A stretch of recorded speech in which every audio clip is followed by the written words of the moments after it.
Hello दोस्तों, नमस्कार। दोस्तों, इस वीडियो में हम अस्त्र शस्त्र की बात करने जा रहे हैं। अस्त्र शस्त्र का एक बेसिक स्ट्रक्चर को समझेंगे और उसमें मैथमेटिक्स, फिजिक्स और केमिस्ट्री के प्रयोग को समझेंगे। तो चलिए दोस्तों, वीडियो को शुरू करते हैं। दोस्तों, जब भी कोई वेपन तैयार होते हैं तो उसमें 3 महत्वपूर्ण सब्जेक्ट्स शामिल होते हैं: फिजिक्स, केमिस्ट्री और मैथमेटिक्स। फिजिक्स की मदद से हम बिहेवियर की जांच करते हैं कि अस्त्र शस्त्र का व्यवहार कैसा होगा और कहाँ पर उसे प्रयोग करना चाहिए और कहाँ पर नहीं प्रयोग करना चाहिए। और ये बहुत ज़्यादा ज़रूरी होता है कि अस्त्र शस्त्र जो बना है उसका प्रयोग कहाँ पर होना चाहिए, तभी वो अस्त्र शस्त्र बनाना सफल होगा, कारगर सिद्ध होगा। इसलिए फिजिक्स की स्टडी की जाती है अस्त्र शस्त्र बनाने वाले लोगों के द्वारा। मैथमेटिक्स का प्रयोग किया जाता है दोस्तों कि जो तत्व मिलाया जा रहा है बनाने के लिए अस्त्र शस्त्र, वो कितना तत्व मिलाया जाए। तो ये भी एक बहुत ही इम्पोर्टेंट सब्जेक्ट है अस्त्र शस्त्र बनाने वाले लोगों के लिए। अब दोस्तों बात करते हैं केमिस्ट्री का। दोस्तों, केमिस्ट्री का प्रयोग किया जाता है क्योंकि तत्व जो होते हैं, तत्वों के व्यवहार को स्टडी केमिस्ट्री में किया जाता है। तत्वों के रिएक्शन की स्टडी केमिस्ट्री में किया जाता है। जब 2 तत्व मिलते हैं या 2 से अधिक तत्व मिलते हैं तो उनमें कैसे रिएक्शन उत्पन्न होते हैं, ये केमिस्ट्री में पढ़ाया जाता है।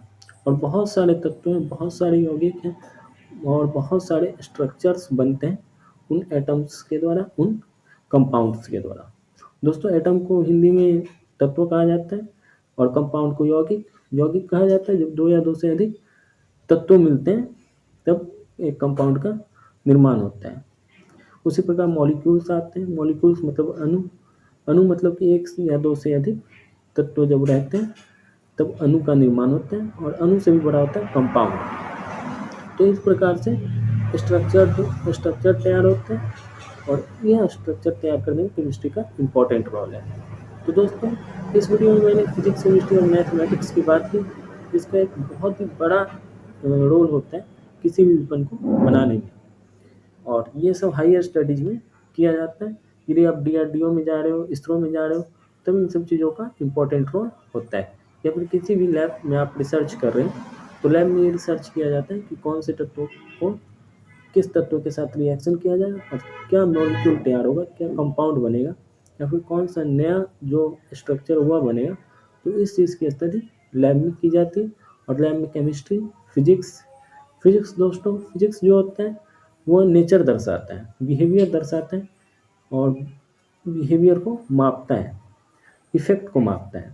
तो इफेक्ट की भी ज़रूरी पड़ती है, तत्वों के बारे में जानकारी की भी ज़रूरी पड़ती है और फिर मैथमेटिक्स की भी ज़रूरत पड़ती है, यानी कि कैलकुलेशन में कि कितना तत्वों को वहाँ पे मिला रहे हैं और किस तत्व को निकाल रहे हैं, यानी कि एक्शन रिएक्शन जो होता है उसकी कैलकुलेशन मैथमेटिक्स की ज़रूरी पड़ती है। और जो मिश्रण तैयार करते हैं उसमें भी मैथमेटिक्स की कैलकुलेशन की ज़रूरी पड़ती है। तो इस प्रकार से इन तीनों विषयों का बहुत इंपॉर्टेंट रोल है वेपन को बनाने में। तो दोस्तों, उम्मीद करता हूँ वीडियो आप लोग को पसंद आई होगी। पसंद आई तो वीडियो को लाइक कीजिए, शेयर कीजिए और चैनल को सब्सक्राइब कीजिए कि ज़्यादा से ज़्यादा लोगों तक ये इन्फॉर्मेशन पहुँच पाए। और वीडियो को शेयर ज़रूर कीजिए। धन्यवाद।